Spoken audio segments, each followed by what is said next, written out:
All right, so now that you kind of have a business, it's rolling, the thing that you want to start thinking about is really optimizing. So one way is split testing, and that's how to get more conversions. The other thing is how do you reduce your cost or your refunds.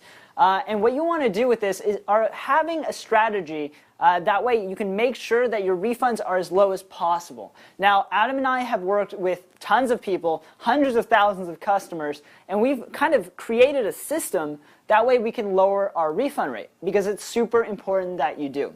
So there's a couple ways to do this, okay? The biggest thing with refunds, why people refund, is either the product isn't easy enough to follow, maybe it's misleading in the sales video, which isn't the best.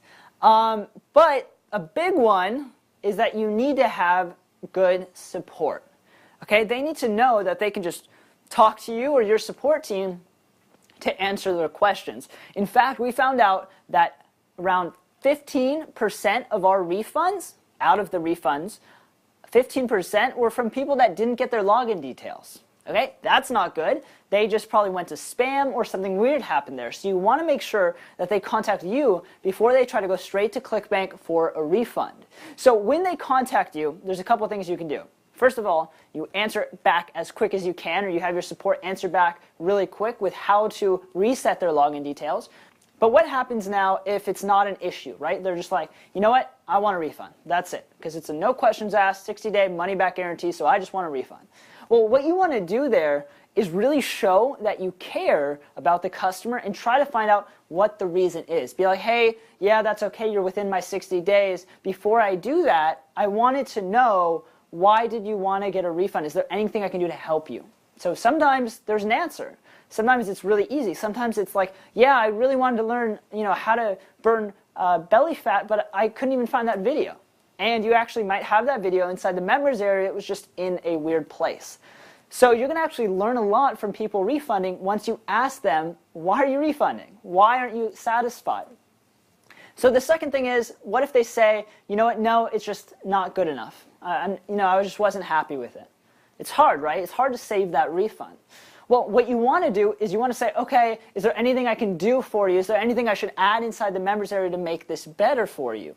And you want to give them perhaps a bonus thing, okay? Something extra to give to everyone who's trying to refund and they're just saying the product's not good enough. So it's good, instead of having, an extra upsell, you want to have, maybe 2 or 3 upsells, but you want to create a little extra video. Maybe it's motivational, maybe it's a really cool bonus PDF or something like that. So when they want a refund and it's because, the product's not good enough, and you've already said, why are you refunding? And they're like, yeah, it's not good enough. You can give them that free video, that free PDF, and be like, oh, okay, I'm sorry to hear that. I wanted to see if this would help you. I made a free video just to give to you. No one else has access into it inside the members area.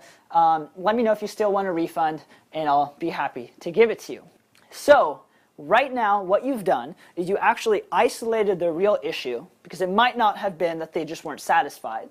And then once they were just not satisfied, because that's going to be a percentage of people, it's kind of how it works, then you offer them something to potentially make them satisfied. So there's a couple things you want to do. In your members area, you want to make sure support is nice and clear. That way they can contact support whenever they have issues. That way they don't go straight for the refund. And the second thing is, if they do go straight for the refund, is through ClickBank's ticket system. And the way to deal with these tickets is you want to make sure that you answer them before they close. Because once they close, once they're automatically closed in like 2 business days, it's going to process that refund. So you want to answer back. You want to change the ticket to tech support. That way you can actually try to give them value. You can try to save the sale, because maybe there is a technical issue, like I said with the logins, or maybe there is an issue that you can help them solve. And once you change it to technical support, then it's safe for a little bit. That way you can try to work through the issues. Now, this wasn't something that Adam and I even knew a year ago. So we were going through ClickBank, and our refunds were just getting posted in ClickBank, and then they automatically go through without us being able to save it. So you want to make sure in your ClickBank account that under settings, communication emails, you have your email in there or your support's email so they can go ahead and check the support in the ClickBank ticketing system, because that's where refunds and cancellations are going to come in, and you can change them to tech support, and then you can try to save the sale. So what I do with all my support, okay, with all of our products, what we did is we create what's called a macro. Okay? Since we don't do support, it's not the highest leverage thing for us to do, we have our support answering. And what you want to do is you want to give them the perfect outline template of how to answer refund-related issues. Okay? So the first way to do that is, what is the real issue? Trying to isolate the issue. The second thing, if they're still not happy, is try to give them a bonus thing. And the third thing, if they're still not happy, is, you know what, I'm really sorry to see you go. And then you tell them how to get a refund. Okay, so you don't do it yourself, you want to tell them how to do it inside of ClickBank.